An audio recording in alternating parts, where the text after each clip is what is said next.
në vitin 2025, le të themi, është e pafalshme, sepse mungesa e disa pajisjeve që në total nuk bëjnë më shumë se 200.000 lekë të vjetra, mund të shpëtoj jetën. Por njerëzit nuk i kushtojnë rëndësi. Pra ka shumë qytetarë që nuk kanë as automat diferencial, as tokëzim, madje unë kam parë me sytë e mi qytetarë që kanë panelin e automateve brenda në tualet. Pra që është një çmenduri. Pra është një çmenduri ku... E ke me foto? E ka me foto, ja, t'ju a tregoj. Si brenda në tualet? Brenda në tualet. Aty mund të lajmi, avulli, te kamera. Pra jemi në tualet. Tualetin e paska... Jo, këtë nuk e kisha parë. Këtë se kisha pa kur. Në këtë rast... Po doni kam edhe personin I cili e ka. E këti mo. Po. Jo, nuk e kam unë. Është, le të themi, absurde. E të mërshme. Por, pa përgjegjshmëria dhe mungesa kujdesit vetë qytetarëve. Një qytetarë për elektricistit ja ka bono. Jo, ka një problem këtu, ja ta sqarojmë pak. Ja dhe personi I cili... Nuk e di, kolegë, çdo ngjashmëri është rastësore. Pra, për pjesën e personit, duhet I themi që kur të marri profesionist, mos të marri atë poshtë lagjes aty që I bën. Merë se unë si marr lek. Pra, duhet të marri një person I cili merr vesh. Sepse kjo është një çështje që ne nuk I kushtojmë rëndësinë e duhur. Dhe këtu te ne ka një problem shumë të madh. Ne marrim një profesionist thjesht duke pyetur një shok, një koleg. Po. Pra që I thua më një elektricist, më një inxhinier, më një pllakaxhim, më një hidraulik, ku ti në fakt nuk e di ai personi që ti po merr, që po të bën punimet. Është I certifikuar apo jo? Është I certifikuar, ka njohuri apo nuk ka? Jo, ti mirë ke sepse këtu shikojmë vetëm lekë. Disi është për ustallar apo jo?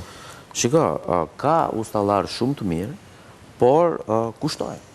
Por nuk është puna, nuk I gjenë, nuk vjen. Ku ti kërkojmë, ja, këtu t'ja të pyesja, ku ti kërkojmë, përveç se me të njohur? Normalisht është pak vështirë, sepse si ka ndodhur eksodi mjekëve, po ndodhë dhe eksodi profesionistëve.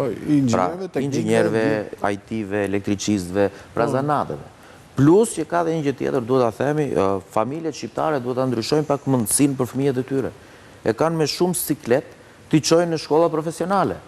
Pra, kur sot një elektricist, unë ju garantoj, paguhet më shumë se sa një që mund tjetë ekonomist apo jurist në një institucion shtetëror.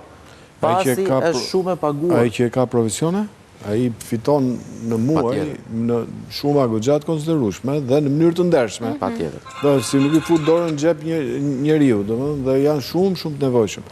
Por ka edhe një gjë, kjo mungesa e këtyre lloj profesionistëve shpesh herë neve na detyron të shkojmë tek profesionistët e vjetër, të cilët nuk janë të mësuar me teknologjitë e reja. Dhe këtu pastaj ndodhin nga këto që thua ti. Shiko, është shumë e saktë kjo pjesë, por kjo zgjidhet vetëm me një gjë që unë kam thënë edhe në media të tjera. Faktikisht duhet kualidimi I impianteve elektrike. Certifikim si e ka gjithë bota. Ai personi I cili bën impiantin elektrik duhet bëj kualidimin. Pa certifikatën e kualidimit nuk lidhet ai sahati ose matësi energjisë. Dhe kjo certifikata jep garancin klientit që I ka instalimin në rregull. Dhe këtë certifikat nuk e jep dot një njeri nga rruga, që është dhe pllakaxhi dhe bojaxhi, bën edhe elektricistin part-time. Jo. Dhe kjo duhet bërë në vendin tonë. Gjë e cila mungon, pasi jo vetëm ne këtu, po gjithë qytetarët që janë duke na dëgjuar në këto momente, unë I garantoj gjithë që asnjëri nuk I di që I ka instalime në rregull apo jo. Se për këtë arsye është kualidimi.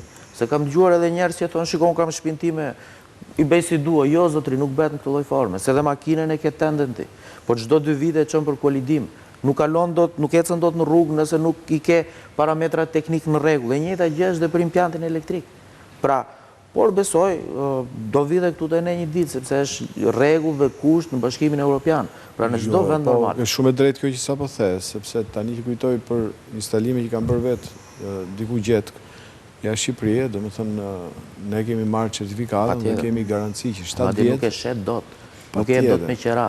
Dhe ndërkohë si do ta zgjidhësh. 7 vjet ne e kishim brenda një lloj garancie që ai duhet vinte, nëse do kemi defekte, kemi pasur asnjë defekt. Ta rregullon të pa para. Pra është pjesë e marrëveshjes e sigurisë. Ishte e gjitha pjesë e sistemit. Dhe më ke jarëzon është tu s'm kishte vajtmendje. Pavarësisht se kur jetojmë jashtë Shqipërisë, kjo gjë ndodh. Është normale atje. Është normale. Por edhe kur jemi në shtëpi, është një kohë e përcaktuar kur duhet të vendosim të gjitha pajisjet në punë. Dhe ka qenë një postim i yti përpara 2 ditëve, ku sugjeron që nga ora 6 deri në orën 10 të mbrëmjes, mos ta mbi ngarkojmë. Po, unë do ta shpjegoj shumë thjesht për qytetarët. Ne kemi një orar që quhet orar piku. Orari piku është ora 6 me 10, ku rrjeti ose sistemi i shpërndarjes së energjisë elektrike është në kapacitetin maksimal. Pasi të gjithë qytetarët janë kthyer nga puna dhe vendosin sobën, lavatriçën, çdo gjë. Sepse ne në Shqipëri kemi dhe një specifik në çmimin e energjisë, e kemi një lloj si ditën si natën. Në Kosovë natën është më lirë dhe bëhet shpërndarja e ngarkesës. Pra gatuaj natën, vendushin, lavatriçën dhe rrjeti nuk ngarkohet. Këtu te ne, nga që nuk ekziston kjo, pra si ditën si natën, qytetarët vinë. Është e vështirë kjo për të aplikuar apo jo? Jo, aplikohet shumë kollaj. Aplikohet shumë kollaj, por duhet ndryshohet sistemi, le të themi, ligjor ose politikat që aplikojnë ndërmarrjet e sistemit elektronik. Të gjitha vendet e Perëndimit para Kosovës, paktën unë kam ditur që e kanë. E kanë. Por e mora si referencë duke qenë se jemi të ngjashëm. Ju të jemi një njëjta gjë. Jemi të ngjashëm. Por pse e kam thënë këtë? Sepse shumë njerëz në momentin kur vendosin shumë pajisje, bie automati tek sahati poshtë, ose tek paneli, tek boksi të pallati. Pse? Sepse ne kemi një kontratë me OSHE-n që nuk na lejon të vendosim më shumë se 5 kW fuqi të instaluar në të njëjtën kohë. Pikërisht për të mbrojtur kabullin, linjën, që ta shpjegojmë se shumë e rëndësishme kjo. Pra, ai kabull nga dalja automati deri tek kuadri elektrik mbas derës që kemi ne automatët, është kryesisht duhet të jetë me seksion 6 mm. Sa është? Në shumë pallate të reja fatkeqësisht, nga që nuk ka certifikim, është 4 mm dhe shumë qytetarë tani, i bie automati është 25 amper, në mënyrë, le të themi, pa informacion ose në mënyrë jo të dur, e ndrojnë marrin një elektriqist nga 25, shpesh herë vën 32-40 amper. Ky tani 40 amper, ti rrezikon të vesh flakën këtij përcjellësit nga automati deri në banesë. Pasi automati tash më lejon 40 amper rrymë, por përcjellësi nuk mban deri 25. Prandaj kemi raste që janë shkaktuar shkëndijë elektrike, janë ndjekur automatët, madje po ta bëj një komshia jot për shembull, ty të rrezikon edhe tyja që janë rregull. Pse? Sepse vin panelat on box. Dhe për këtë arsye nuk duhet çdo kusht i fusi duar.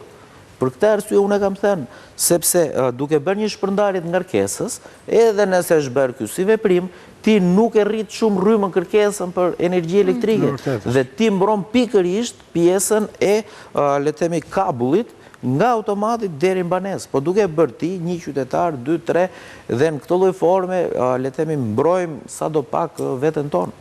Ideja është që duke ndjekur rendin e punës që ti ke në familje, do ndjekësh dhe rendin e pajisjeve.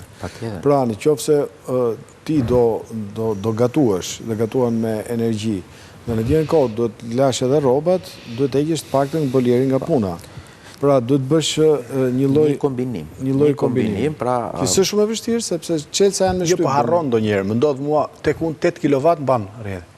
Unë qofse unë kam 4 të rënda, mjafton pastaj të hapësh një gjë, një ngrosë, një hekur rrobash, një havi, një gjë se unë saldoj. Ti saldon pas dite? Po, pse kur saldoj? Para dite në punë. Po edhe në mesdom. Jo, tani do vi te shtëpia ime mbas. Do të thënë, boileri, që këto që konsumojnë shumë lavatriçja, lavastovilja, furra normalisht që shkon deri 2 kW e gjys, furrat ose 3. Hekur i robave, thashtet e flokëve, duken si kështu, po janë shumë të rënda, dhe 4-5 nga këto kolegë ta ulin automatin. Kështu që duhet kombinuar. Madje qytetarët duhet të kenë një gjë parasysh. Nëse bie automati është shenjë mirë. Po. Problemi është ku nuk bie. Se ndodh shpeshherë edhe me klient ose me qytetarë që pyesin, mos është defektoz, thotë bie shpesh. Jo, unë i them shqyr që bie. Madje nuk i pëlqen kjo përgjigje shpeshherë. Dhe për këtë arsye i fusin duar. Ai po rat ka mbrojtur, po nuk ra është problem, se po nuk ra automatit të dogji banesën. Me komshit unë shikohem kur rikin dritat edhe kur vin prap, na bie gjithve dhe e gjejmë veten duke u parë, duke u përshëndetur te kaseta në katin 0. Aty është problem pastaj i instalimit të komplet të boksit të pallatit. Nuk është bërë në mënyrën e dur, me pajisjet e dura.